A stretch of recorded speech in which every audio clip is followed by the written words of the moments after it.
Bienvenue sur Fleur d'Avocat, je suis Lila-Louise Maréchaux et dans ce podcast, je vais à la rencontre des avocats bien dans leur robe.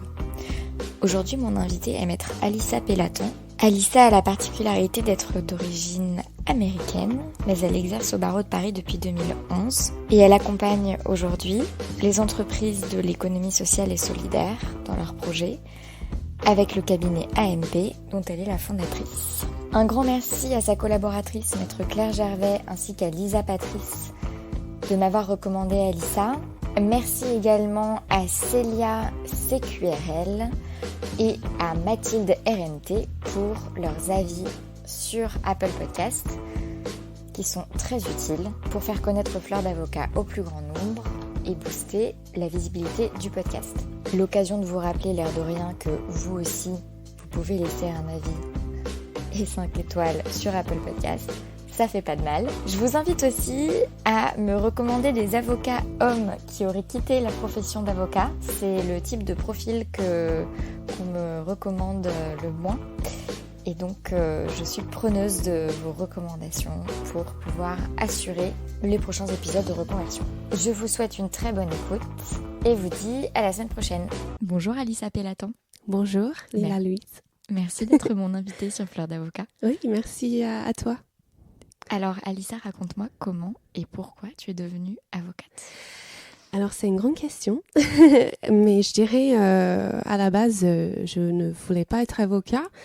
À la base, j'ai prévu d'être anthropologue culturelle, donc j'ai un diplôme en anthropologie culturelle et les études religieuses. Donc, soit je voulais être prêtre ou pasteur ou soit anthropologue.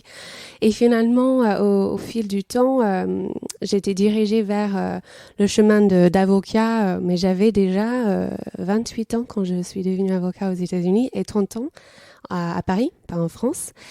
Donc, et même quand je suis devenue avocat, je me sentais pas comme un avocat classique, dans le sens où quand j'ai travaillé pour les grands cabinets d'avocats anglo-saxons, leurs valeurs, la manière dont ça se passait, c'était pas du tout en cohérence avec mes valeurs à moi, et je trouvais pas du sens dans ce que je faisais.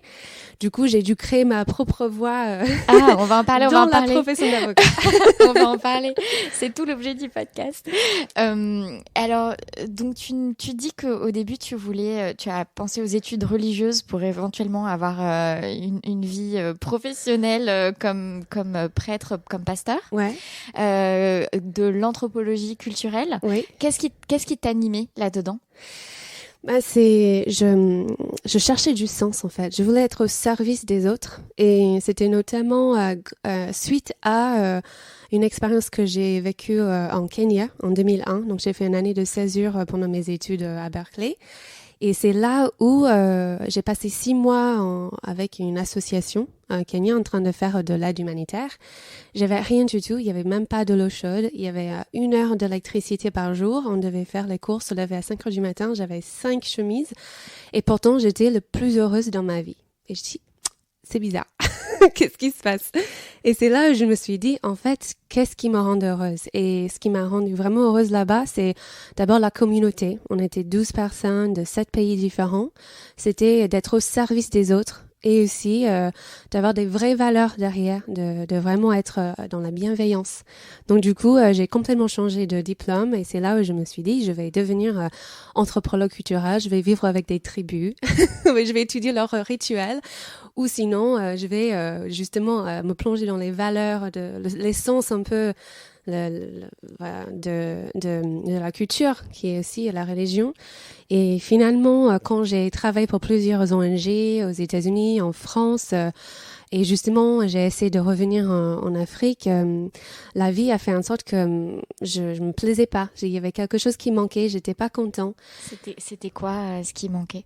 Il manquait, je pense, je sais que c'est bizarre de dire ça, mais c'est le côté pratique. C'est-à-dire, en travaillant pour les ONG, je j'apportais de l'aide pour le marketing, pour la levée de fonds, mais c'était pas, je pense qu'il manquait un peu de pratico-pratique. Comment je peux aussi avoir de l'argent et utiliser cet argent au service des autres, plutôt juste d'être dépendance de l'argent.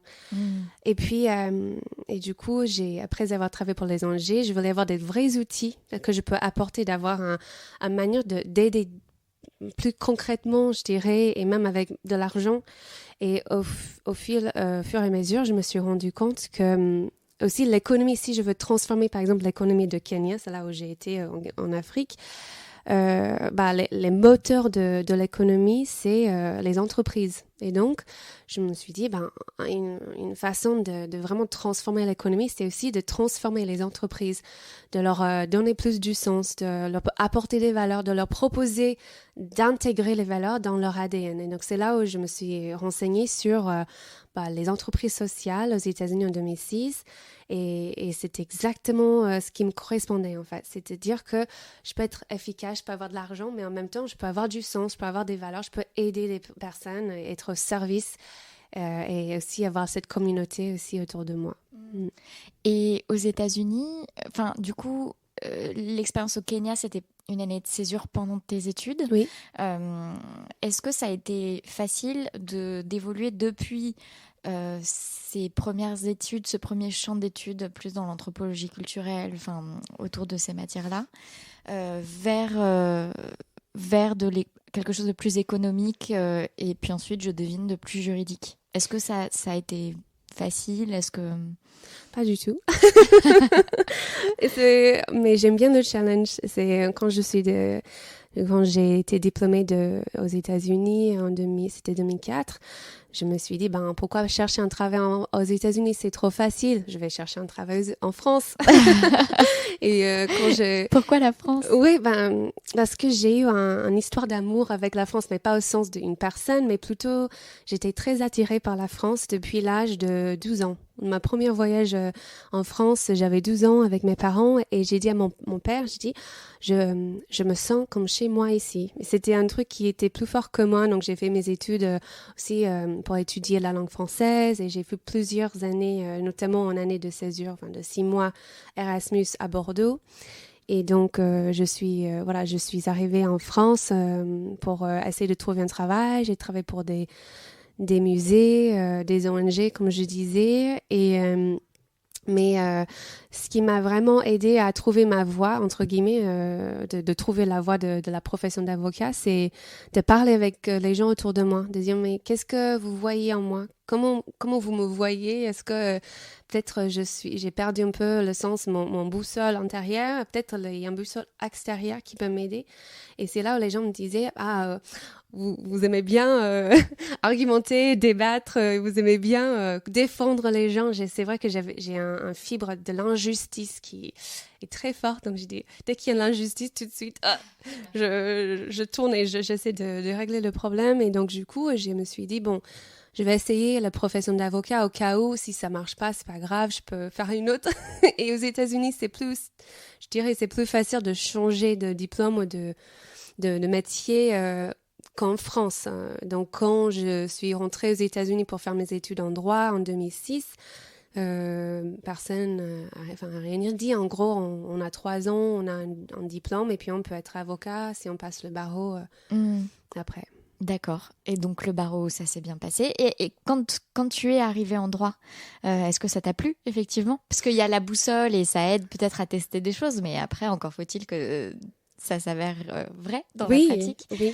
Au début, oui, parce que je suis quelqu'un qui est vraiment motivé, qui, encore une fois, veut le challenge. Donc, j'ai passé le barreau de Californie en 2009, le barreau de Washington DC en 2010 et le barreau de Paris en 2011. Donc, c'était 3 années très, très compliquées, mais c'est vrai que j'avais toujours cette motivation un jour de pouvoir utiliser la métier d'avocat au service des autres. Donc, c'est ça ce qui m'a vraiment motivée à continuer à persévérer, même quand j'ai échoué les examens, même quand j'ai eu les notes très bas, et quand les professeurs me disaient peut-être il faut arrêter, peut-être il faut pas faire la métier d'avocat, et peut-être il faut retourner aux États-Unis justement parce qu'en France c'est compliqué et en plus. Voilà, c'est quelque chose qu'on t'a dit? Oui. Ouais, les profs en France fois, ont essayé de te dissuader parce que j'ai échoué les examens et donc ils me disaient et puis en plus j'ai décidé à la dernière minute, donc j'avais 1 mois et demi pour étudier plutôt que les 3 mois ou un an. Donc j'ai pris ça un peu à la dernière minute, mais finalement j'ai réussi et du coup j'ai commencé en écoutant aux autres en disant pourquoi pour devenir un avocat avec du succès, pour un vrai avocat, je dois travailler dans des grands cabinets d'avocats anglo-saxons. C'est là, en fait, c'est la voie parfaite où vous êtes vraiment un vrai avocat. Donc, j'ai travaillé dans plusieurs grands cabinets d'avocats en France. En France. Tout de suite. Tout de suite. Donc, tu n'as jamais exercé aux États-Unis? J'ai exercé une année. Ah, quand même. Ouais. Avec des stages, mais c'est vrai que j'ai commencé mon carrière en tant qu'avocat en France. Et puis, au bout de 4-5 ans, en fait, c'est ce que je disais, je me sentais pas du tout comme un avocat classique. C'est-à-dire que le cabinet d'avocats, enfin, je dirais pas, c'est pas comme ça pour tous les cabinets d'avocats, mais souvent, les grands cabinets d'avocats, ils sont focalisés sur la rentabilité. Donc, il faut faire des heures billables, des heures facturées à 2000, 1500 par an.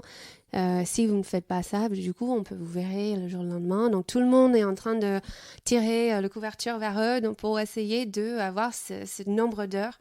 Et ce nombre d'heures représente un montant d'argent qui, finalement, est versé aux associés, au cabinet.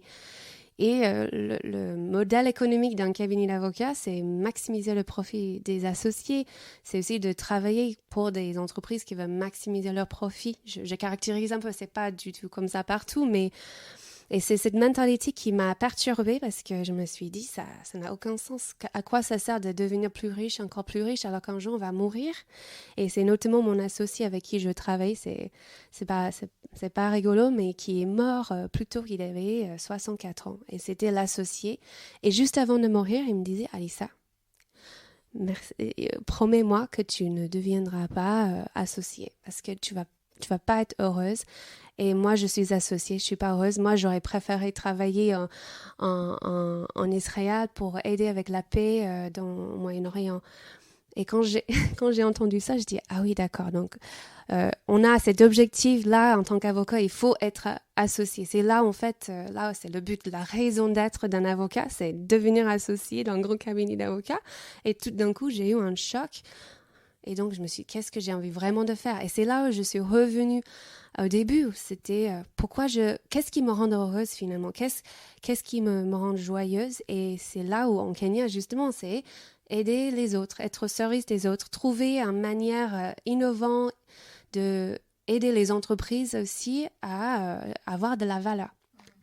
Et tu dis que donc ça a duré 4-5 ans dans ce premier cabinet, ton expérience comme avocate dans ce cabinet international anglo-saxon. Et tu dis que tu as eu cette espèce de réalisation un peu tout d'un coup. Donc pendant ces années, tu étais un petit peu la tête dans le guidon. Ouais, tu travaillais dans quel genre? Tu faisais du droit des affaires corporate, M&A. C'est ça. Okay. Oui, fusion acquisition et cross-border transactions, donc aussi droit international. J'ai travaillé un peu dans les projets et aussi en droit environnemental. Mais c'est vrai que justement, je me suis dit, tout le monde est dans ce chemin. Et en plus, quand tu gagnes de l'argent, que tu commences à gagner un peu plus que d'habitude, et du coup, tu achètes des choses, et tu achètes des belles robes, et là, du coup, ce que tu dis, c'est agréable quand même. Mais ce qui était difficile pour moi, c'est que je travaillais jour et nuit. Donc, du coup, je perdais ce lien social avec mes amis, avec ma famille. Et là, je suis quelqu'un de très social. Mais au travail, je trouvais pas...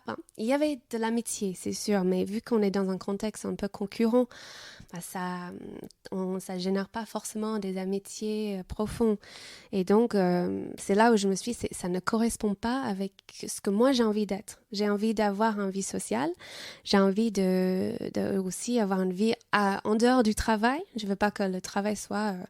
le tout pour moi. J'ai envie de aussi s'en sentir utile en quelque sorte, d'avoir du sens dans ce que je fais et surtout avec les clients avec qui je travaille. Mais c'est intéressant parce que tu vois, j'ai eu beaucoup d'interviews sur Fleur d'Avocat où finalement l'évolution a été très progressive. tu vois, une opportunité par-ci qui ouvre une autre porte et qui fait que peut-être qu'à un moment on bifurque. Mais toi, j'ai vraiment l'impression qu'il y a eu ce côté, j'étais très dans mon truc et la carrière et les gros dossiers et Oui, cette vie à beaucoup travailler et à un peu perdre le lien social avec mes amis, etc. Et puis, il y a ce décès de ton associé, ces quelques mots sur ses regrets personnels mm, et qui te font réfléchir et qui te ramènent finalement à ce qui t'anime, ce qui t'animait quand tu étais plus jeune, quand oui. tu avais l'anthropologie et le service religieux plus en tête. Donc c'est voilà, il y a vraiment ce côté Oui, rupture quoi. et moi, souvent, la vie est comme ça pour moi. C'est-à-dire, je sais pas si tu comprends ce mot, mais c'est le bowling par choc. Je fonce et hop, je prends une porte, je prends une claque et hop, je fonce de l'autre côté. Et c'est là où j'arrive à finalement trouver mon chemin. Mais là, je suis quelqu'un qui va jusqu'au bout, qui veut me donner à 100% et vraiment aller d'avoir du succès. Mais en fait, j'ai retravaillé la définition de succès dans ma vie. Donc, c'est pas forcément un gagne plein d'argent ou on travaille pour les plus gros cabinets qu'on a forcément du succès. Pour moi, le succès, c'est être épanoui dans la vie, d'être joyeuse dans la vie, d'être content avec qui je suis déjà, de m'accepter pour qui je suis et d'accepter quelles sont mes valeurs et d'accepter un travail qui correspond à ces valeurs. Mm. Et donc, ce moment de prise de conscience et de prise de recul et du coup, ce moment de pare-choc ou la boule de bowling, quelle a été ta... Donc, tu te dis, OK, en fait, c'est pas ça qui me rend heureuse et j'ai envie d'autre chose. Oui. Et maintenant, qu'est-ce qui se passe? Oui, alors donc du coup, comme voilà, comme une grande fille, bah, j'ai été complètement perdue. Du coup, j'ai arrêté. J'ai pris une année où j'étais au chômage. Et je me suis reposé la question, est-ce que j'ai vraiment envie d'être avocat? Qu'est-ce que tu as fait pendant cette année? Bonne question. Qu'est-ce que j'ai fait pendant cette année? Bah, d'ailleurs, la première chose, c'est que j'ai créé une ONG. J'avais déjà créé une ONG avec mon père et d'autres personnes en 2013, justement pour aider des orphelinats, des orphelins en Afrique, notamment au Kenya. Et donc, j'ai créé cette filiale, cette antenne à Paris. Ça m'a donné aussi la chance de travailler sur le sens, qui je suis, qu'est-ce que j'ai envie d'apporter. Et aussi, j'ai travaillé entre 6 mois dans un 440 en disant, si je ne suis pas avocate, je vais travailler en tant que juriste. Du coup, j'aurai peut-être un peu plus de temps pour moi parce que les heures sont plus souples. Et en travaillant pour ce 440, c'était pas du tout ça. Et voilà, C'était pas du tout ça dans le sens où c'était pas du tout travailler moins, c'était pas du tout... C'était pas du tout travailler moins et c'était autant de pression qu'avant, voire même plus. Et c'est vrai que je suis quelqu'un d'assez indépendant et j'avais du mal à, euh, à travailler pour quelqu'un. J'aimais bien travailler pour moi-même. Je suis assez entrepreneuriale. Donc, j'aimais bien l'idée. J'avais plein de projets à côté. Donc, du coup, je me suis dit, peut-être j'avais cette idée de créer une plateforme en ligne de crowdfunding. Donc, j'avais pensé à créer une plateforme pour financer des entreprises sociales. J'ai travaillé bénévolement volontairement pour les incubateurs pour les entreprises sociales parce que du coup, je suis revenue à qu'est-ce que j'ai envie de faire? Bah, c'est travailler pour les entreprises qui a du sens. Et à l'époque, c'était en 2013, 2014, c'était les entreprises sociales, les entrepreneurs sociaux. Et c'est grâce à ça que j'ai commencé à trouver ma voie. Mais donc tout ça un peu mélangé, c'est-à-dire que donc tu quittes quels ont été le regard des autres quand tu as quitté la profession? La première fois, tu vois, quand tu as quitté ce gros cabinet pour faire le point. Oui. Est-ce que quels ont été, je sais pas, tes parents, tes amis, ton mec, tu vois, qu'est-ce qu'ils en pensaient? Oui, bah, c'est intéressant parce que au moment que j'ai quitté le gros cabinet d'avocats, j'ai rencontré mon mari. Donc, du coup, j'étais aussi dans cette période d'être voilà, dans la lune de miel, amoureuse. Et lui, il me soutenait tout le long. Il me disait, je te soutiens, même financièrement, il n'y a pas de problème. Donc, du coup, ça m'a vraiment rassurée. Ma famille, ils sont pas du tout avocats. Donc, mon père, il a... mes grands-parents, ils sont des fermières. C'est un peu comme des paysans. Ils ont travaillé dans une ferme. Mon père a créé son entreprise et finalement, il a beaucoup de succès. Donc, du coup, il a 3 différentes entreprises, il a 150 salariés.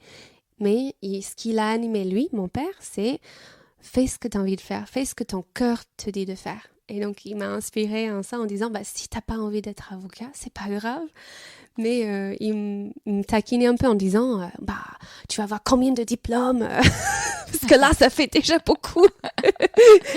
Je dis, peut-être je vais devenir médecin. Il dit, encore des études. Je dis, donc, voilà. Mais il me soutenait, tout le monde me soutenait, sauf moi-même. Moi, je pense que j'étais le plus dur critique parce que j'ai échoué. J'ai commencé un chemin, j'ai échoué. Qu'est-ce que je fais?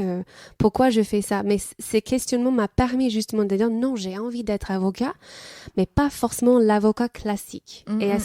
Et donc j'ai fait la part de exercer le métier d'avocat et avoir la personnalité d'avocat. Je suis pas un avocat dans le sens où j'ai envie de maximiser ma rentabilité, je cherche le titre à tout prix. Je caractérise aussi, c'est un stéréotype. Je pense que à moi-même et voilà, je veux travailler. C'est fou quand même que ce soit le stéréotype. Alors moi, j'ai l'impression qu'avec Fleur d'avocat, j'ai assez peu d'avocats qui sont comme ça finalement. Mais c'est fou que ce soit un stéréotype qui ait la vie aussi dure, quoi. Oui, mais moi aussi, maintenant, je peux pas dire que je vais raconter ça plus tard, mais j'ai créé un réseau d'avocats, notamment avec des valeurs qui cherchent du sens. Donc là, je suis entourée des avocats bienveillants qui cherchent du sens et qui sont adorables. Mais c'est vrai que peut-être c'était mon première expérience dans ce cabinet qui m'a donné cette impression-là. Peut-être aussi c'est moi-même, je sais pas pourquoi je pensais ça. Non, et puis je pense qu'il faut... D'une certaine manière, il faut être capable de l'entendre. Tu vois ce que je veux dire? C'est-à-dire que je pense qu'à la fac, on nous donne beaucoup un monomodèle d'avocat. Aussi parce que c'est, tu vois, et notamment dans tout un certain nombre de diplômes, c'est les gros cabinets qui sont présents, qui viennent se présenter, qui, tu vois, qui ont des politiques un peu de recrutement qui font qu'ils se rendent attractifs pour les jeunes. Et puis, on évolue un petit peu avec cette vision-là. Et puis...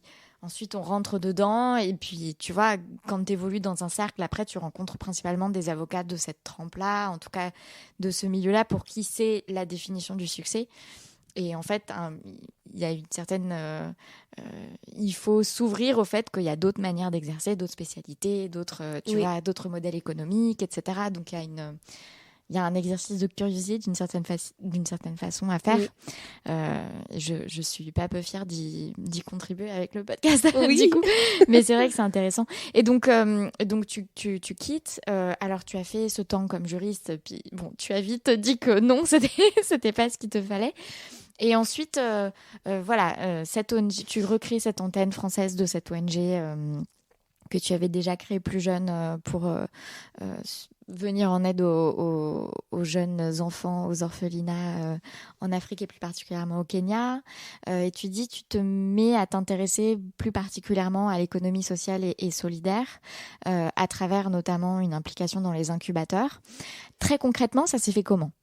Est-ce que tu as cherché sur Internet, tu as entendu parler de quelqu'un et tu y es allé. Comment est-ce que ça s'est passé? Si jamais, tu vois, il y a des auditeurs qui nous écoutent et qui se disent, tiens, comment est-ce que je peux faire pour amorcer un nouveau projet en partant de zéro?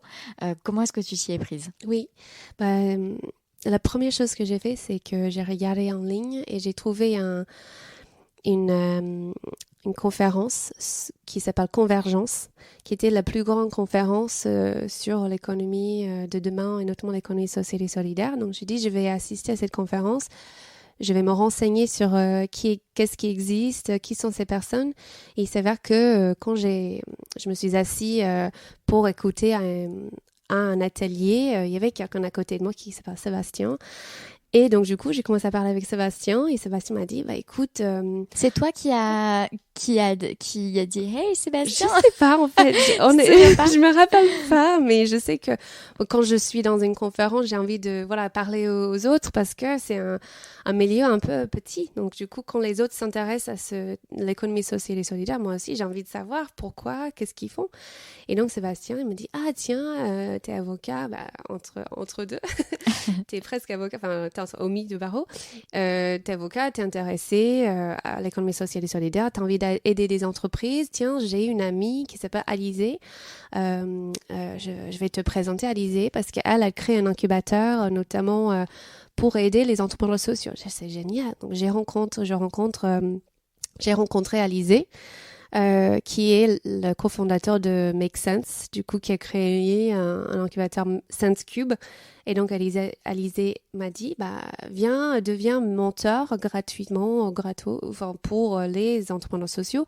Donc, du coup, j'ai commencé à travailler gratuitement pour juste te donner du conseil sur l'agrément, sur un agrément pour une entreprise d'insertion, sur la création d'entreprise, ici par là. Et sachant que c'était pas du tout ce que tu faisais comme avocate dans ton cabinet anglo-saxon. Non, Donc tu t'es auto-formée oui. au sujet pour pouvoir ensuite...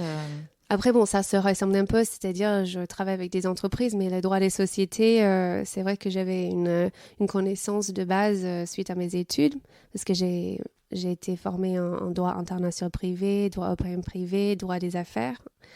Mais ensuite, c'est vrai que j'ai dû m'auto-former, j'ai dû faire des formations, j'ai dû aussi m'entourer autour des mentors, des gens qui peuvent m'aiguiller, beaucoup d'études aussi, de recherche. Et quand j'ai commencé à travailler pour quelques entrepreneurs sociaux, au bout d'un moment, je commençais à avoir trop de clients, entre guillemets, gratuits, que je me suis dit, il faut que je m'inscrive au barreau, sinon je suis un peu hors règle maintenant. Donc, c'est là où j'ai décidé de me réinscrire et de créer mon cabinet à Imp Avocat qui existe maintenant depuis 5 ans. Et ça a été quoi de passer de incubateur, mentorat et accompagnement juridique gratuit dans le cadre d'un incubateur à ok, donc je me réinscris, mais du coup maintenant il faut qu'il y ait une activité économique derrière, parce que quand bien même tu voulais pas forcément tu vois, atteindre le niveau de rémunération que tu avais quand tu étais en cabinet anglo-saxon, il faut quand même que tu fasses tourner ta structure. Et donc, comment est-ce que tu as fait ce passage de le pro bono vers une activité rémunératrice? C'était un long travail, c'était pas facile. La première chose, c'est déjà de me dire que je peux le faire. Je pense que la vraie étape pour moi, c'est de me dire est-ce qu'il y a un vrai besoin? Parce que pour avoir un cabinet d'avocats spécialisé dans l'économie sociale et solidaire, parce qu'avant, ça n'existait pas. Il y avait des cabinets en droit des associations et fondations, mais pas forcément un cabinet dédié à 100% à l'économie sociale et solidaire, comme moi je le perçois, comme l'économie de demain, avec des sociétés aussi, pas seulement des associations.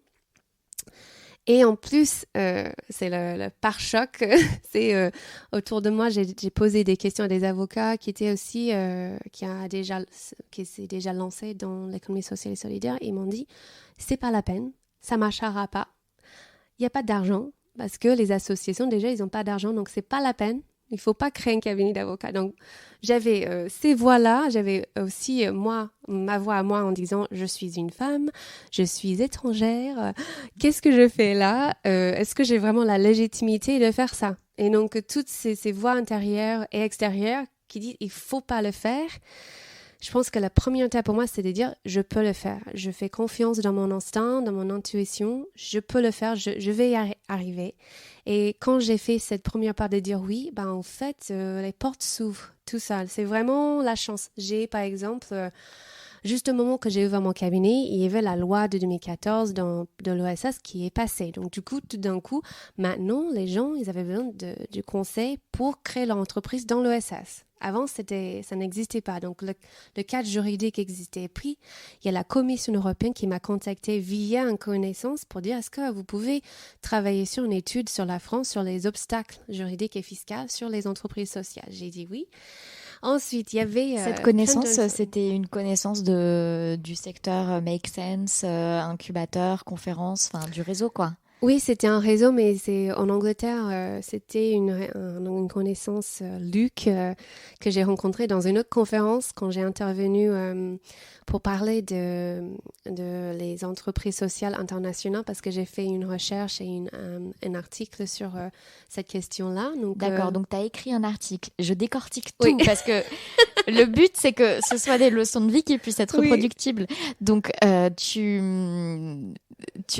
tu t'intéresses au secteur de l'économie sociale et solidaire. Tu vas à une conférence sur le sujet où tu rencontres quelqu'un parce que, aller à une conférence, c'est aussi networker. Donc, du coup, tu t'intéresses aux personnes que tu rencontres et en l'occurrence à ton voisin de la chaise d'à côté. Alors moi, je suis vraiment désolée que tu te souviennes pas de ce que tu as dit parce que je trouve que débarquer dans une conférence et adresser la parole à son voisin ou à n'importe qui, tu sais, il y a toujours ce moment autour du buffet où genre il y a toutes les personnes qui sont venues qui sont seules et on se regarde un peu comme ça et personne ose, tu vois, à ce moment.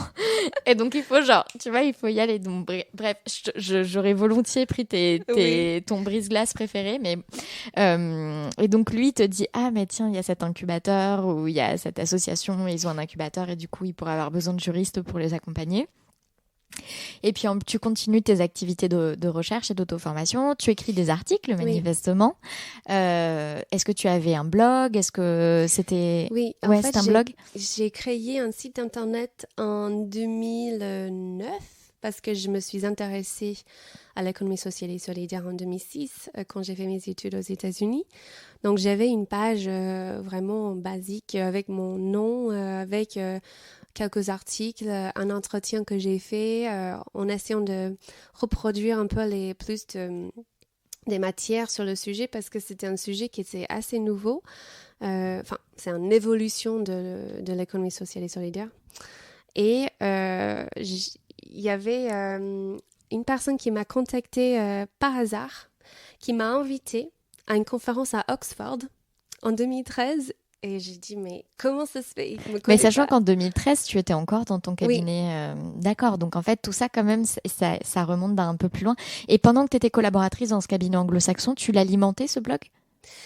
Pas vraiment, non. Tu l'avais un peu laissé endormi? Je l'ai laissé de côté. Mais après, de temps en temps, oui, mais...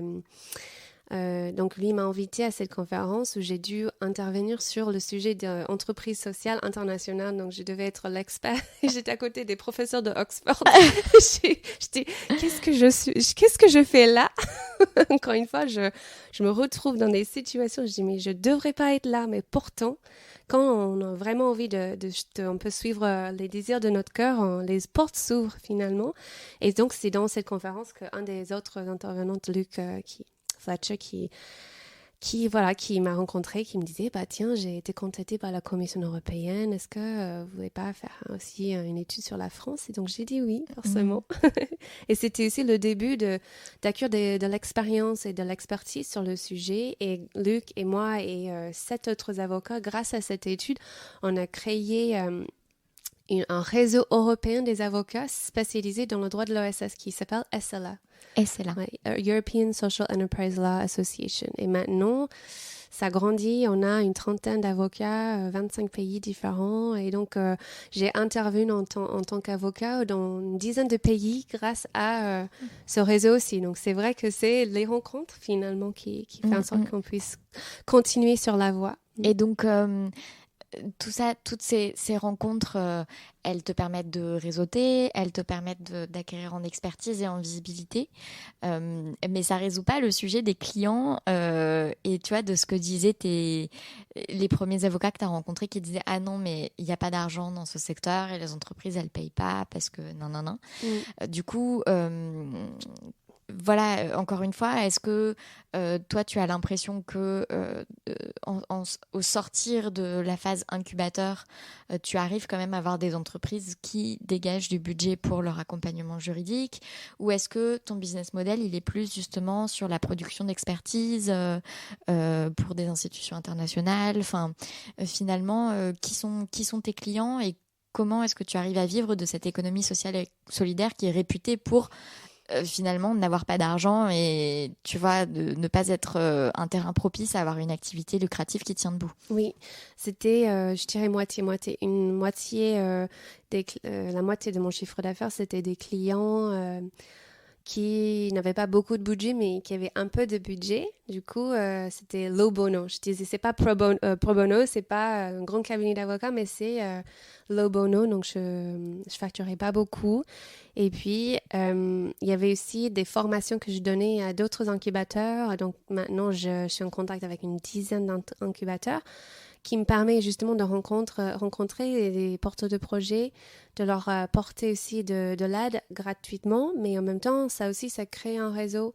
Et puis l'autre moitié de mon temps, c'était... Et puis je suppose qu'il y en a quand même quelques-uns qui grandissent assez pour ensuite penser à toi le jour où ils ont du budget parce qu'ils ont grandi, ouais. Tout à fait, oui. Bah, et le secteur était en train de grandir en 2014 grâce à cette loi et comme les entreprises commencent à s'y intéresser parce que la loi de 2014 a ouvert la porte pour que les sociétés commerciales puissent rentrer, entre guillemets, dans l'économie sociale et solidaire officiellement. Donc, c'est vrai que avant, c'était plutôt lié, l'ESS était plutôt lié à les associations, les mutuelles, les coopératives, les fondations. Et puis, maintenant, la loi a créé une définition qui permet des sociétés de rentrer. Donc, du coup, il y avait des sociétés qui avaient quand même un modèle économique derrière qui peut aussi financer un accompagnement sur l'obtention de l'agrément ESUS, entreprise solidaire d'utilité sociale, donc,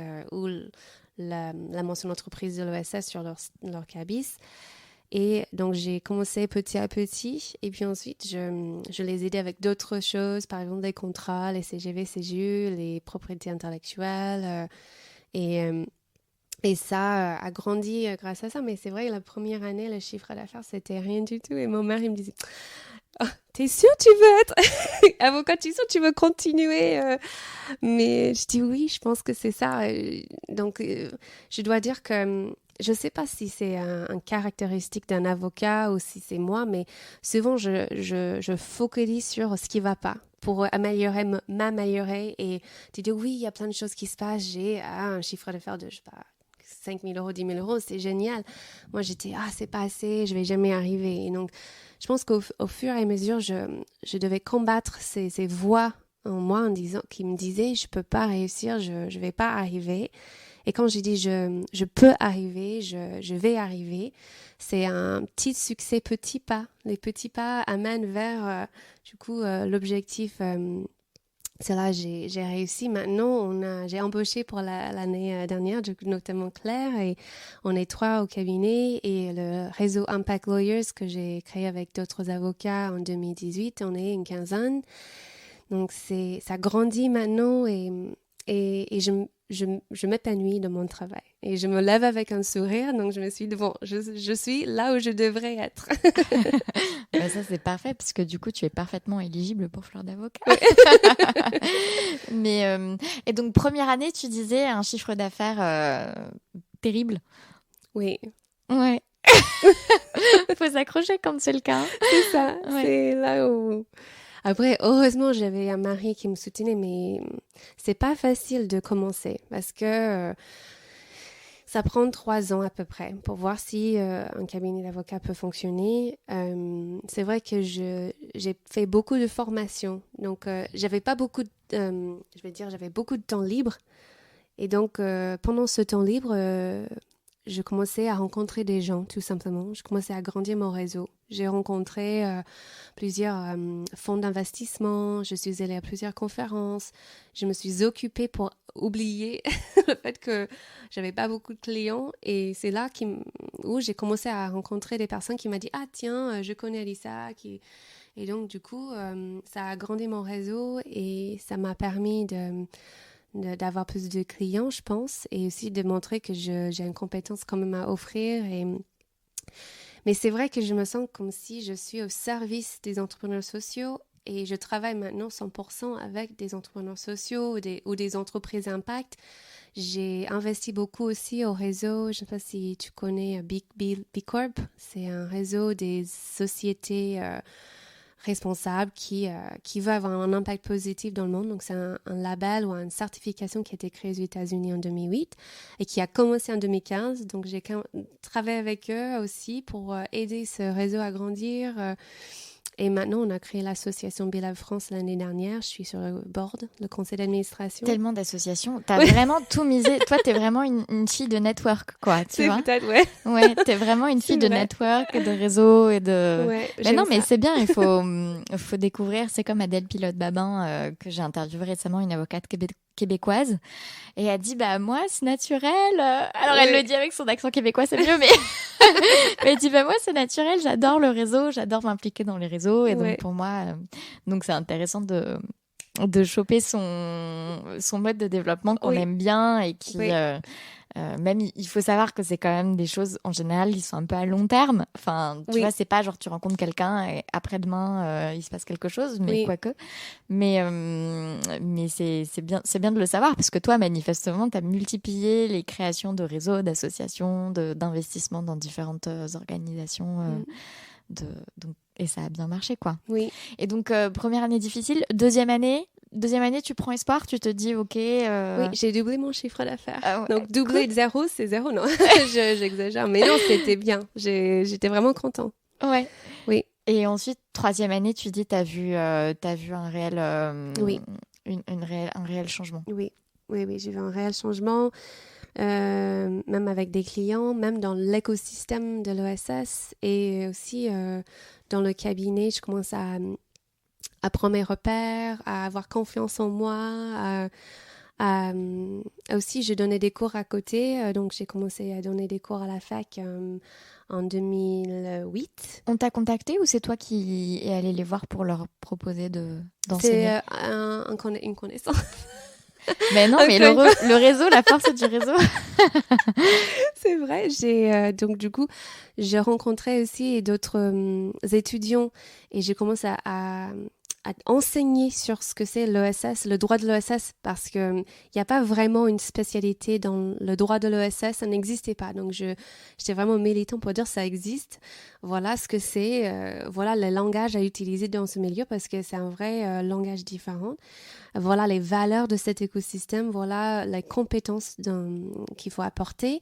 Donc quand j'ai commencé à former aussi des étudiants dans les écoles, quand j'ai intervenu, c'est là où je me suis rendu compte aussi que les jeunes étudiants, ils sont vraiment intéressés dans l'ESS. Et à chaque fois quand je devais enseigner sur le droit international privé, et voilà, j'ai essayé d'animer avec une sorte que ça passe, mais quand j'ai commencé à parler de l'ESS et de ce que c'est l'entreprise sociale, tout de suite, leurs yeux brillaient. Ils disaient « Ah, moi, je savais pas qu'il y avait une troisième voie pour moi. Tous mes professeurs disaient je dois choisir entre droit des affaires ou droit humanitaire, droit des ONG. Et moi, je voulais faire les deux. Je dis bah oui, il y a une troisième voie. Et là, tu peux le faire et je veux te soutenir. Donc, c'est vrai que je suis aussi animée par former, par attirer des jeunes dans ce troisième secteur, entre guillemets, qui est une voie qui est peu connue, mais je pense que finalement, suite à cette crise, suite à ce qui se passe dans ce monde, je pense que cette troisième voie va devenir je dirais l'économie de demain. En tout cas, j'y crois. Et les jeunes étudiants, même dans le droit, doivent se préparer pour ça. Mais j'allais te dire, alors du coup, tu m'arrêtes si c'est trop, si j'abuse, mais j'allais te dire, qu'est-ce qui fait que Fleur d'Avocat, par exemple, pourrait être une entreprise sociale et solidaire ? Parce que moi, comme entreprise, alors j'ai le podcast qui n'est pas à but lucratif, parce qu'il n'est pas sponsorisé et c'est pas un exercice de communication parce que tu ne me payes pas pour être sur le podcast. Et donc, mon chiffre d'affaires, il est dégagé, en tout cas pour le moment, par la formation, une activité de formation. Oui. Et moi, j'ai l'impression de faire quelque chose de très social et solidaire parce que tu vois, j'ai quand même l'impression du coup d'aider beaucoup de monde, que ce soit avec le podcast, en donnant une autre vision, je reçois beaucoup de messages dans un sens que ça leur fait du bien, quoi. Oui. Les formations, j'ai l'impression de participer à un monde meilleur, en tout cas avec ce que je fais. Ce qui, d'une manière un petit peu caricaturale, on pourrait se dire, finalement, c'est ça l'économie sociale et solidaire, c'est une économie qui sert un monde meilleur. Qu'est-ce qui fait qu'on pourrait dire que Fleur d'Avocat, c'est ou pas dans l'économie sociale et solidaire? Tu vois ce que je veux dire? Oui, tout à fait. Il y a 3 piliers de l'OSS suite à la loi de l'OSS en 2014. Donc, le premier pilier, c'est de dire que tu recherches un but autre que le seul partage de bénéfices. Donc, c'est le cas. Tu cherches vraiment à, pour moi, créer du lien social entre avocats. Mine de rien, quand j'ai écouté des podcasts, moi, j'ai été inspirée. Je me suis dit, tiens, il y a d'autres avocats un peu comme moi. J'ai envie de les contacter. J'ai envie d'écouter à ces podcasts pour aussi m'encourager moi-même.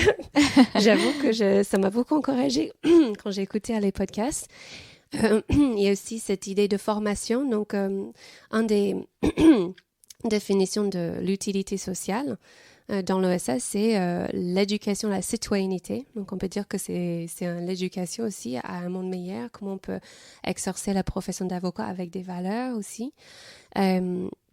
Deuxième pilier, c'est la gouvernance démocratique. Donc, si, par exemple, tu as une société, je ne sais pas quelle est la structure juridique. Moi, c'est une SASU. Voilà.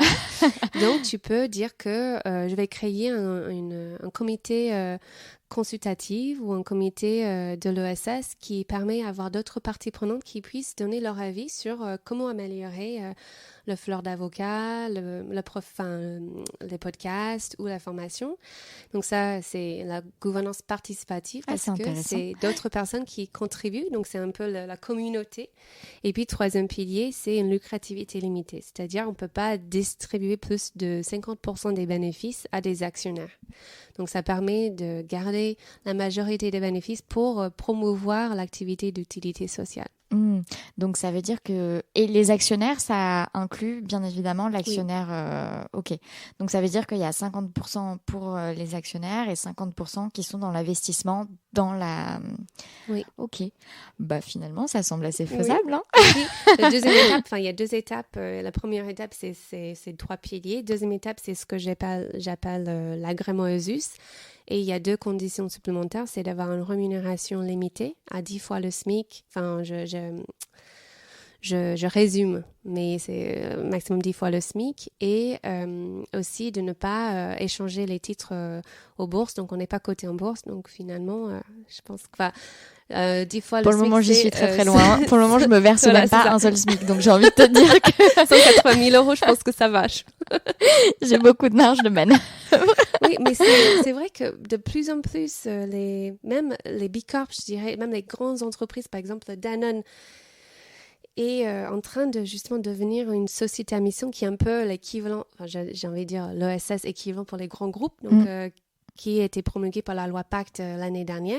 Donc, c'est une autre mention qui permet à des grands groupes, même à des petites structures, à avoir une autre label société à mission, entreprise à mission. Et donc, Danone veut être une société à mission. Pour être une société à mission, on doit ajouter une raison d'être et une mission, des objectifs sociaux et environnementaux, et aussi un comité de mission. Donc, ça ressemble un peu à l'OSS, mais un peu différent dans le sens où on n'a pas besoin d'avoir une limitation de lucrativité. Oui, parce que là, Danone... mais ils auraient pu faire peut-être 30 fois le SMIC. C'est ça. 50 fois le SMIC. Mais c'est vrai que ça, c'est de plus en plus connu. Et maintenant, il y a, je disais, une vingtaine d'entreprises déjà depuis 4 mois qui veulent devenir une société à mission. Des grands groupes, B Corp, on a déjà une centaine. Avant, on était une vingtaine. Donc, je vois un mouvement. Je vois un mouvement vers les entreprises plus responsables qui veulent soit avoir une activité responsable, donc c'est-à-dire comme les entreprises de l'OSS, avec une activité justement de créer des liens sociaux, l'éducation de la citoyenneté ou aider des personnes en situation de fragilité, ou les sociétés comme les sociétés à mission, comme Danone, comme Maïf, comme Camif, qui aussi veut avoir une raison d'être, un objectif, un but à l'intérieur qui est responsable et qui y a une manière de gérer l'entreprise de façon responsable. Donc, je me réjouis parce que il y a 15 ans, je dis mais ça n'existe pas, je vois pas. Et là, on rentre pleinement dans cette cette nouvelle saison, je dirais, de comment se comporter en tant qu'entreprise et l'économie de demain, qui pour moi ne va pas être basée sur la maximisation des profits des actionnaires, comme les cabinets d'avocats classiques ou comme les grands CAC 40, mais on va avoir une nouvelle manière de plus responsable. Et cette manière, pour moi, c'est l'économie de demain. Et mon cabinet, j'ai envie de dire, est déjà dans l'économie de demain. Et on a des valeurs de l'économie de demain.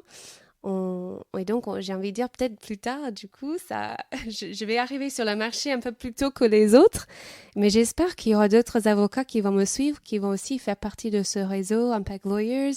Les jeunes aussi, j'ai envie de vraiment créer une communauté des avocats responsables qui cherchent du sens, parce que je trouve qu'ensemble, on peut aller plus loin.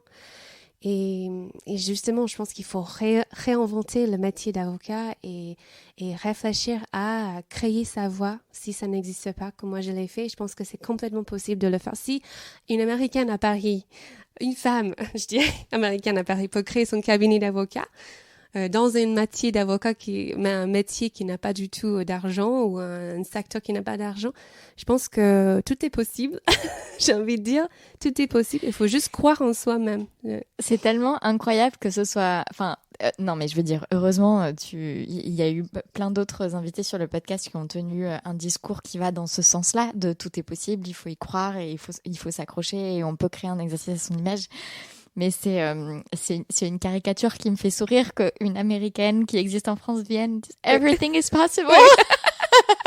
American in Paris. C'est Audrey Hepburn. C'est drôle. Et qu'est-ce que j'allais te dire? Tu disais que toi, ton cabinet était vraiment dans cette économie et que tu t'étais... Est-ce que, par exemple, tu as créé pour ton cabinet une sorte de structuration qui puisse ressembler à la structuration qui est celle, du coup, de tes clients, avec un board consultatif? Est-ce que c'est quelque chose que tu as fait? Oui, alors avec le réseau Impact Lawyers, on avait créé une gouvernance démocratique, participative. On avait souvent cette idée d'attirer des clients et des incubateurs pour avoir leur avis. Maintenant, dans le cabinet, on est 2. Donc, du coup, j'ai pas encore pris l'initiative de créer justement la structure juridique pour pouvoir rentrer pleinement dans l'OSS, mais j'ai prévu de faire l'année dernière et je suis tombée enceinte. Et donc c'est possible pour un cabinet d'avocats d'avoir une structure de économie sociale et solidaire? J'ai envie de dire oui. Okay. J'ai envie de dire oui et j'ai envie d'essayer. Mais là, c'est de la doctrine. C'est ça. Ah, mais c'est intéressant. Et tu t'es renseignée auprès de l'ordre en termes de déontologie Alors, je dirais que tant qu'il y a... Pour moi, c'est possible, oui. Parce que déjà, quand on prête serment, les valeurs du métier de la profession d'avocat, c'est la dignité, l'humanité, la probité, l'indépendance et la conscience. Du coup, ces valeurs, pour moi, sont aussi les valeurs de l'OSS. Et aussi d'utilité sociale. Donc, si on peut dire que mon cabinet recherche un but autre que le seul partage de bénéfices, je trouve que ça rentre pleinement dans la profession d'avocat, les valeurs. Maintenant, avec le comité consultatif, je crois aussi parce que c'est simplement un comité consultatif, donc on garde notre indépendance. Et avec la lucrativité limitée, oui, j'y crois. Parce qu'on n'a pas besoin de verser 100% des dividendes aux actionnaires. On peut aussi mettre cet argent au service de l'activité d'utilité sociale. Mais il faut juste créer et oser à le faire. Et je pense cette année ou l'année prochaine, je vais essayer. Je te tiens au courant. Mais avec plaisir, ce sera intéressant. Et puis même, je pense que ça pourrait même intéresser les incubateurs des différents barreaux, l'ordre, le CNB, d'avoir un exemple de comment est-ce qu'un cabinet s'est structuré pour répondre, pas juste en termes de valeur, mais en termes de structuration, aux critères de l'économie sociale et solidaire. Oui. C'est quand même intéressant. Oui. Et surtout parce que la loi de 2014 a donné une définition qui est l'économie sociale et solidaire et une manière d'entreprendre et de développement économique adaptée à toute la vie humaine. Et donc, j'ai envie de dire, y compris les cabinets d'avocats, les infirmières, les médecins, les restaurants. Il n'y a pas de raison que les professions libérales soient exclues parce qu'elles sont libérales. Ouais. Ouais, j'ai envie de croire, en tout cas. Et je pense qu'on a tous envie de croire avec toi. Oui. Et tu disais, voilà, si moi, une Américaine à Paris, etc., j'ai réussi dans un milieu où il n'y a pas d'argent, bref, je voudrais revenir sur ce côté américaine à Paris. Oui. Est-ce que quelles ont été, si tu en as eu, les difficultés propres au fait de ne pas être française et d'exercer en France? Est-ce que tu en as eu déjà des difficultés liées à cet état de fait? Oui, tout à fait, parce que du coup, il y a, je trouve que une Américaine qui arrive à Paris en disant je vais exercer la profession d'avocat, il y a quand même un préjudice, peut-être à franchir, qui est du coup, vous connaissez pas notre système de droit et vous n'êtes pas légitime d'exercer la profession d'avocat. Maintenant, il y a plein d'étudiants en France qui font leurs études aux États-Unis, qui exercent aux États-Unis. Donc, j'ai envie de dire que c'est possible, il faut juste étudier beaucoup, il faut faire des erreurs, apprendre de ses erreurs. Donc, je trouve qu'au début, même avec mes stages, j'avais commencé honnêtement dans la traduction.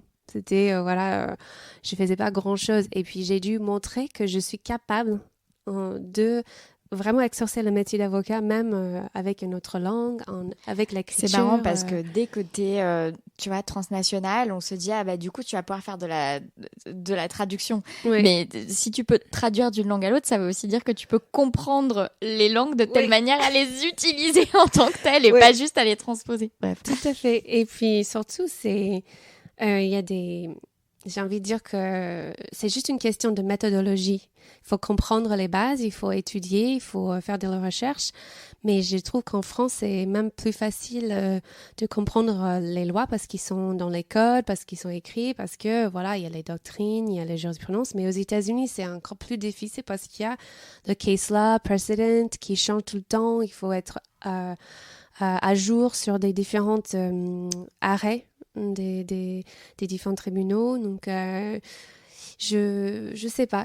Pour moi, je pense que le barreau de Californie était même plus dur que le barreau de Paris. Je sais que j'ai passé un barreau qui est l'article 100, qui peut-être est plus facile qu'un barreau classique. Ouais. Mais j'ai réussi en tout cas à montrer aux associés dans les grands cabinets d'avocats que j'étais capable de travailler en droit français et en droit américain. Et donc, c'est vrai que c'était une épreuve, c'était pas facile. Même en t'adressant au début de ta carrière au cabinet anglo-saxon, parce que au contraire, ils ont dû se dire que c'était du pain béni, quoi. Et ils ont dû te voir arriver en disant, mais c'est quand même fantastique, on a une américaine, une avocate américaine qui vient et qui en plus est formée au droit français. Et donc, eux qui cherchent, tu vois, tout le temps des étudiants français qui ont fait des LLM à l'étranger et aux États-Unis, tu vois, du coup. Mon expérience est qu'en tant qu'américaine, les Américains, ou je parle pour les Américains, quand on est en France, soit on travaille pour des cabinets anglo-saxons dans le droit américain, donc le droit, je sais pas, anticorruption, droit des security law, mais on travaille sur le droit américain. Donc, on ne travaille pas sur le droit français. Ou soit, on travaille en tant que, voilà, on commence nos carrières avec plutôt, je dirais, traduction paralégale, cross-border, donc les due diligence internationales, donc avec des documents en anglais. Là, c'est rare de trouver, moi, j'ai pas trouvé beaucoup d'avocats qui sont vraiment formés en droit français, qui parlent français, la plupart de leurs clients sont les clients français. Je sais que ça existe, mais c'est vrai qu'il nous met un peu dans les cases, parfois, en tant qu'Américains. Oui. Et est-ce que tu as des clients américains? Quelques-uns, mais pas beaucoup, pas assez. Pas assez. Ouais. C'est vrai que cette partie de moi où je voulais tellement montrer que je suis capable je suis tombée dans l'extrême je travaille que en droit français, en français. Et là, j'ai envie de revenir un peu à mes racines, encore une fois, pour dire que j'ai cette partie de moi qui est perdue, entre guillemets, un côté international où je peux avoir des clients internationaux, pardon. Et j'ai envie de aussi travailler aussi pour les clients aux États-Unis. Mais pour l'instant, je préfère choisir mes clients en fonction de leurs valeurs plutôt que leur nationalité. C'est Ouais. c'est tout à ton honneur. Et, et par le barreau, je veux dire la famille du barreau parisien, est-ce que tu te sens accueillie? Oui, oui. Mm. Oui.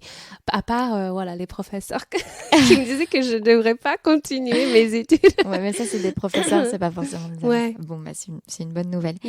Et donc, tu disais que l'année dernière, tu as recruté une collaboratrice. Oui. Et que maintenant, vous êtes 3. Donc, tu as une associée ou J'ai un stagiaire, un stagiaire, une une collaboratrice collaboratrice et voilà, moi-même. et toi.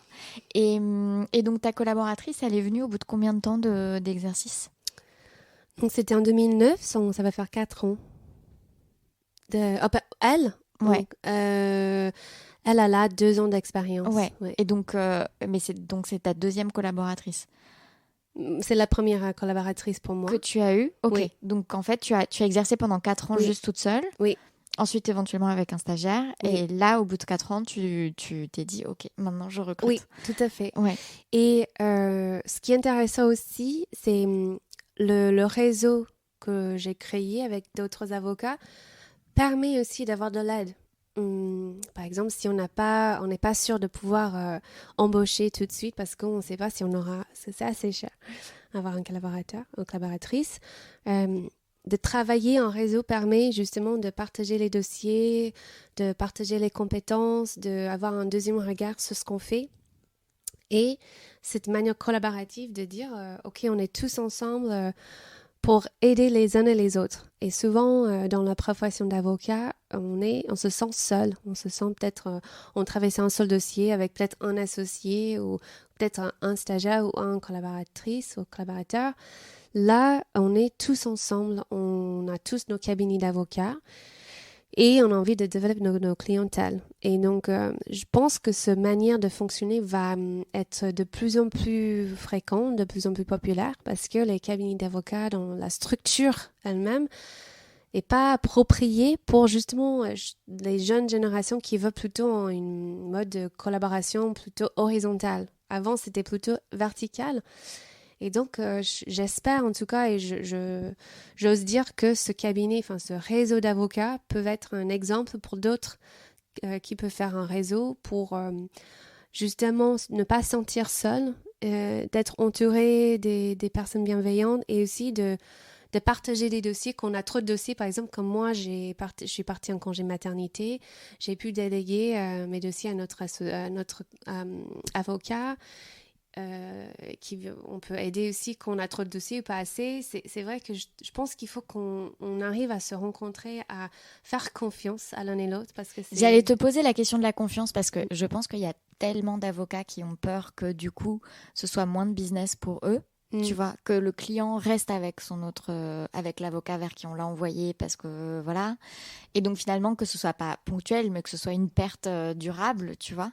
Et du coup, j'allais te demander le sujet de la confiance. Est-ce que toi, c'est quelque chose qui t'a coûté de te dire, OK, en fait, je vais sous-traiter ou je vais orienter mon client vers quelqu'un d'autre? D'ailleurs, est-ce que tu fonctionnes par sous-traitance ou est-ce que vraiment tu fonctionnes en disant, ben voilà, votre dossier va être traité par Maître Machin ou est-ce que Maître Machin intervient en sous-marin? Enfin, tu vois ce que je veux dire? Oui. Comment est-ce que tu fonctionnes? Quel type de... Au début, c'est juste ma manière de voir les choses. Au début, on a fonctionné un peu en sous-traitance, mais après, je me suis rendu compte très vite que ça n'a pas de sens d'être en interface entre le client et l'avocat. Et donc, maintenant, on travaille en collaboration finalement, c'est-à-dire que chacun intervient sur le dossier. Donc, si moi j'interviens sur un sujet, par exemple la création d'une société, l'autre avocat va intervenir sur la propriété intellectuelle.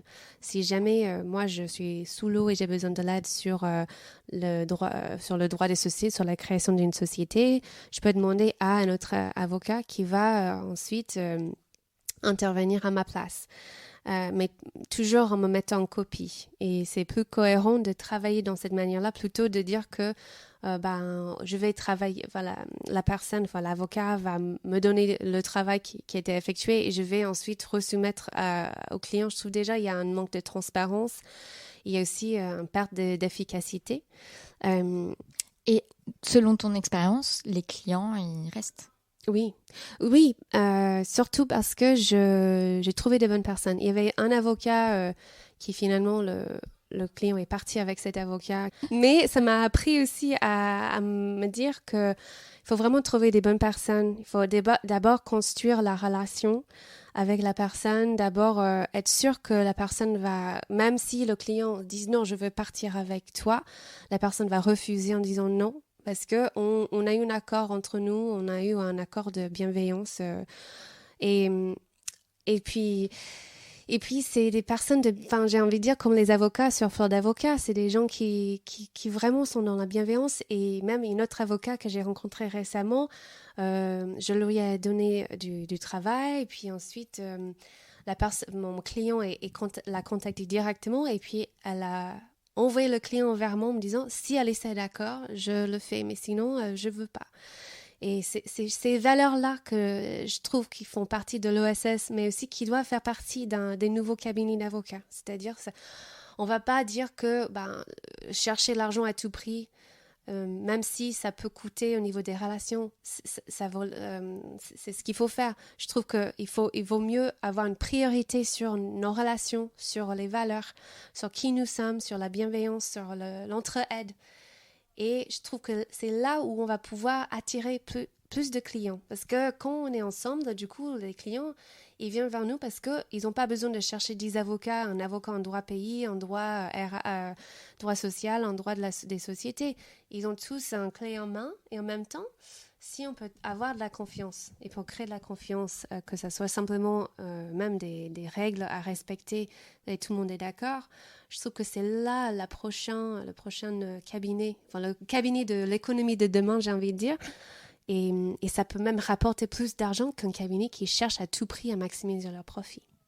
Oui, c'est sur ce sujet-là vraiment de la construction d'un réseau et je conseille toujours l'interview de Mathieu Davy de Aurea Media, qui est un cabinet en propriété intellectuelle, droit du cinéma, droit de l'audiovisuel, tout ce secteur-là.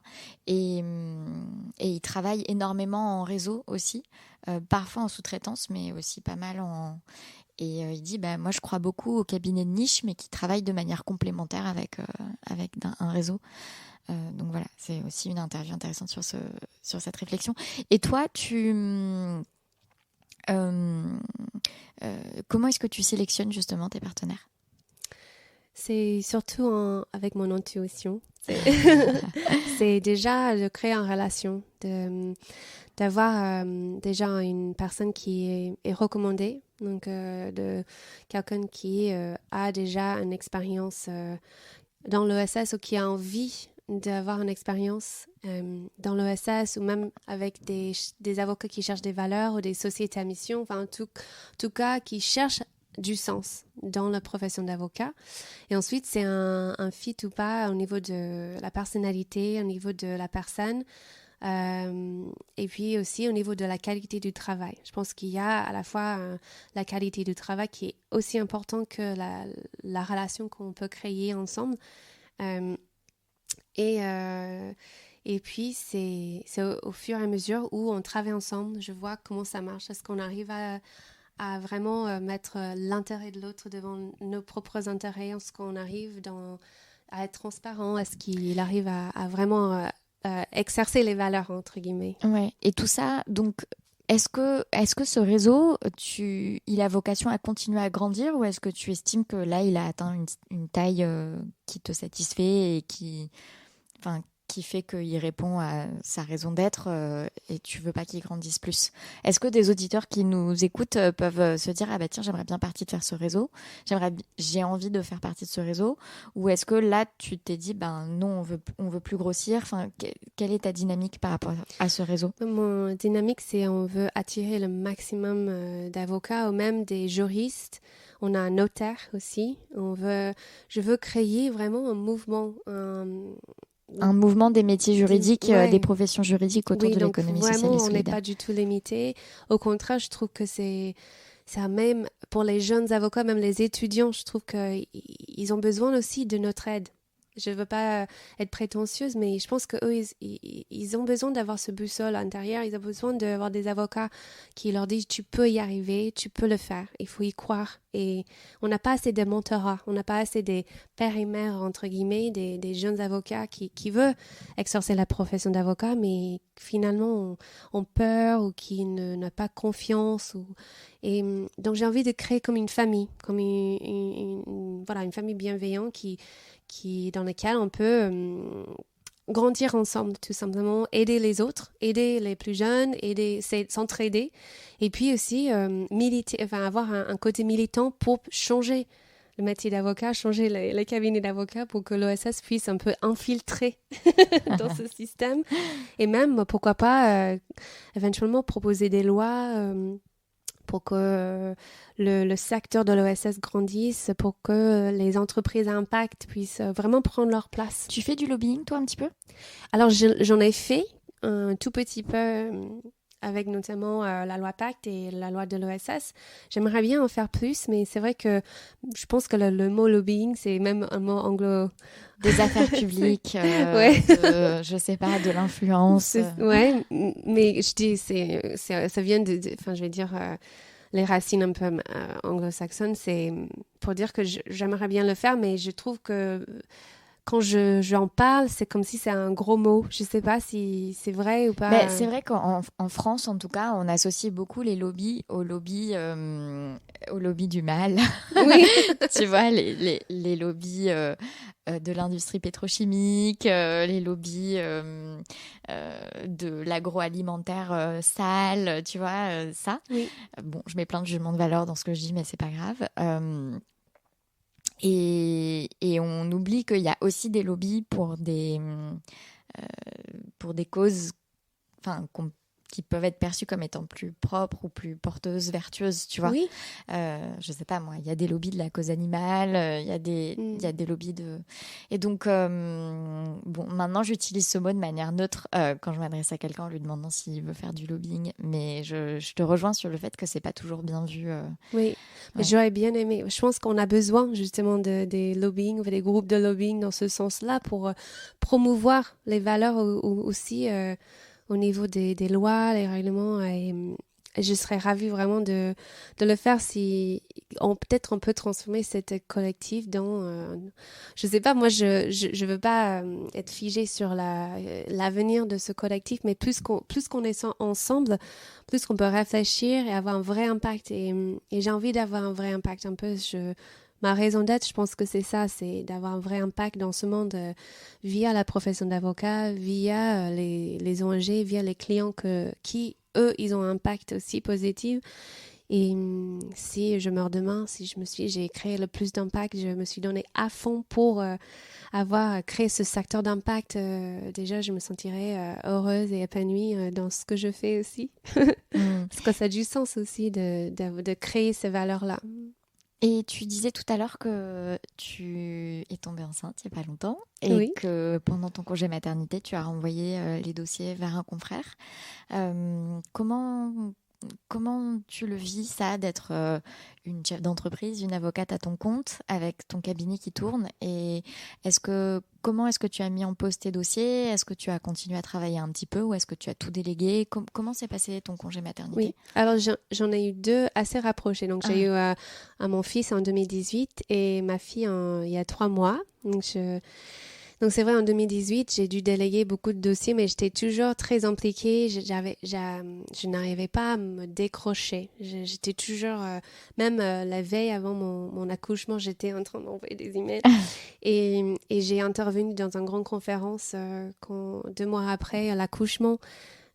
Cette année, j'ai Claire, ma collaboratrice, qui a vraiment pris sur elle de de prendre les dossiers en main. Elle a fait un travail extraordinaire de gérer des dossiers, d'être là quand j'avais vraiment besoin d'elle. Donc, c'était un soulagement. J'ai pu vraiment prendre du temps pour moi avec mon bébé. Mais je ne sais pas s'il y a des mamans dans les auditeurs. Mais je t'assure qu'il y en a. J'ai envie de dire bravo, parce que déjà, en tant qu'avocat, c'est compliqué, mais en tant que maman avocat, c'est déjà très, très compliqué. Là, je me rends compte avec 2 enfants en bas âge, j'ai envie d'être là pour eux. Je les aime tellement et j'aime ce que je fais et j'ai envie de trouver un équilibre entre être là pour mes enfants et être là aussi pour cette vocation, pour mon cabinet d'avocat et c'est pas facile. Et au début, j'ai échoué. Je voulais être une mère parfaite et je voulais être une avocate parfaite, un employeur parfaite et je pouvais pas. Et donc, j'ai dû renoncer à la parfaite. Et maintenant, depuis quelques semaines, j'arrive à dire, c'est suffisant. Qui je suis, c'est suffisant. Ce que j'apporte à mes enfants, c'est suffisant. Ce que j'apporte à mes clients et aussi en tant qu'employeur, c'est suffisant. Et déjà, je dois juste être content avec qui je suis et j'ai fait mon meilleur et c'est tout. Et alors, sur quoi est-ce que tu as coupé ? C'était quoi les excès de perfectionnisme sur lesquels tu as choisi de dire ok, là je lâche? Le repas. J'ai dit c'est pas grave si je ne fais pas un repas tous les soirs si j'achète des plats tout faits de temps en temps. C'était aussi de dire que je vais refuser des clients. Et ça, c'était dur pour moi de dire ok, mais j'ai envie d'être là pour mes enfants, donc je vais refuser un peu des clients. C'était aussi de dire que je peux regarder les maisons qui sont tout propres. Voilà, je vais pas ranger tous les soirs les jouets, donc parfois je laisse les jouets traîner. Parfois je choisis d'être avec mon enfant plutôt de dormir un peu. Peut-être au lieu de prendre un sieste, je vais être avec ma fille pour faire des petits bisous et je pense que déjà si j'arrive à trouver un équilibre entre ne pas mettre la pression sur moi en disant ok, c'est pas grave si c'est pas exactement comme moi j'avais imaginé en tant que mère, l'image que j'ai de moi-même en tant que mère, c'est pas du tout qui je suis maintenant.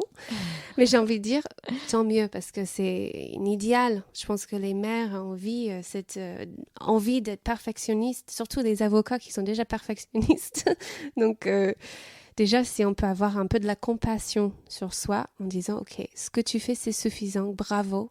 Et mon mari, pour la fête des mères, m'a acheté une couronne. j'ai dit, j'ai juste à la fin de la journée, j'ai envie d'avoir une couronne en disant bravo, t'as réussi à finir la journée. Même ici, il y avait des pleurs, même si parfois c'était compliqué. Bon, on est arrivé, on est tous en vie, on est heureux, c'est l'essentiel. C'est marrant parce que dans la formation sur la confiance en soi de Fleur d'Avocat, donc qui est principalement suivie par des femmes, mais les hommes sont aussi les bienvenus. Et j'ai eu un homme jusqu'à maintenant, ah oui. Et ça s'est très bien passé pour lui.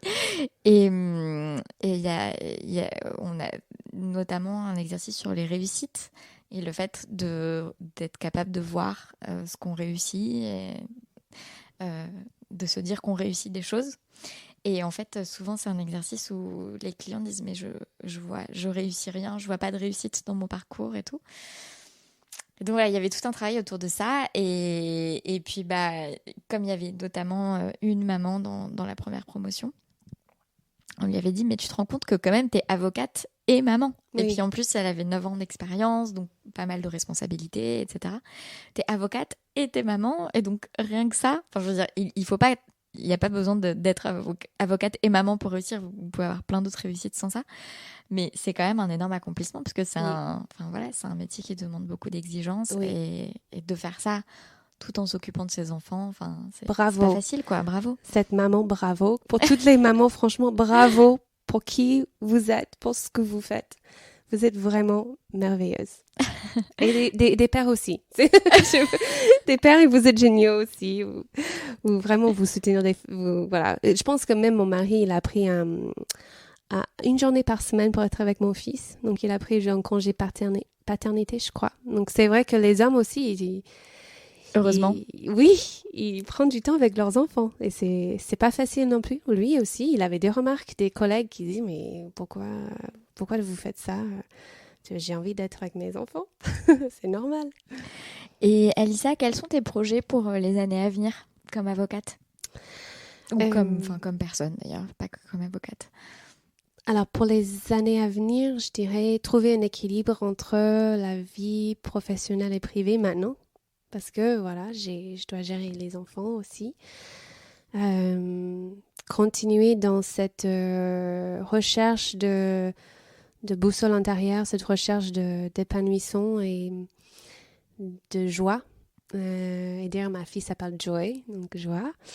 Et puis aussi de maximiser mon impact. Et encore une fois, c'est via ce réseau, via les projets du cabinet. J'ai envie de créer, d'avoir un vrai impact aussi, créer ce nouveau type d'entreprise qui a du sens, qui cherche des valeurs, qui va créer l'économie de demain. Je pense que cette crise sanitaire, c'était une vraie... je dirais lumière aux choses qui se passent pas très bien, aux choses qui vont pas et je pense que c'est pas la première crise. Je pense qu'il y aura d'autres crises à l'avenir et même la prochaine génération, je pense qu'elle aura vraiment des défis à surmonter et j'ai envie d'être au service des jeunes de cette génération qui doit se lever pour combattre ces crises, même crise sanitaire, le changement climatique, tous ces enjeux.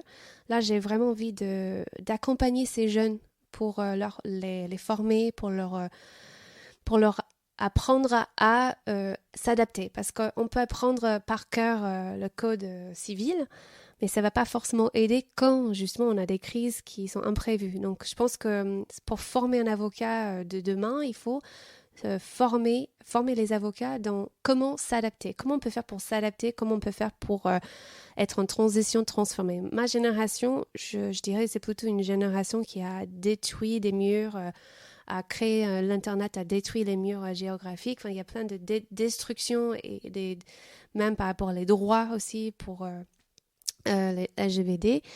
Et maintenant, c'est la prochaine génération à construire, à reconstruire. Mais sur quelle base ? Est-ce qu'on veut construire sur une base d'une économie qui recherche à tout prix de maximiser le profit ?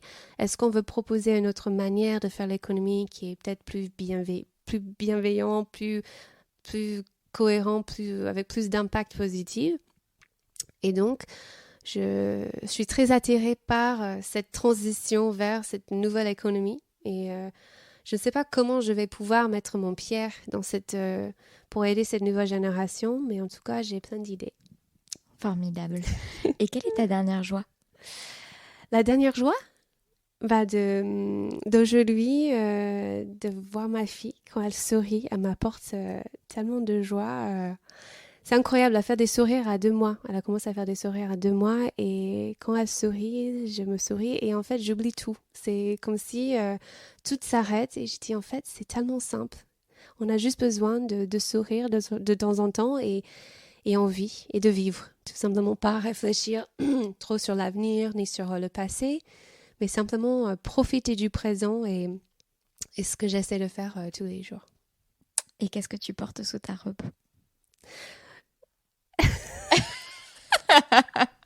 Déjà, je porte pas de robe, je fais des conseils. Je pense que maintenant, je porte soutien-gorge qui permet de faire de l'allaitement à tout moment et en tout temps. Ça, c'est une réponse qui n'a pas encore été donnée. Merci beaucoup, Alissa. Merci beaucoup, Lina.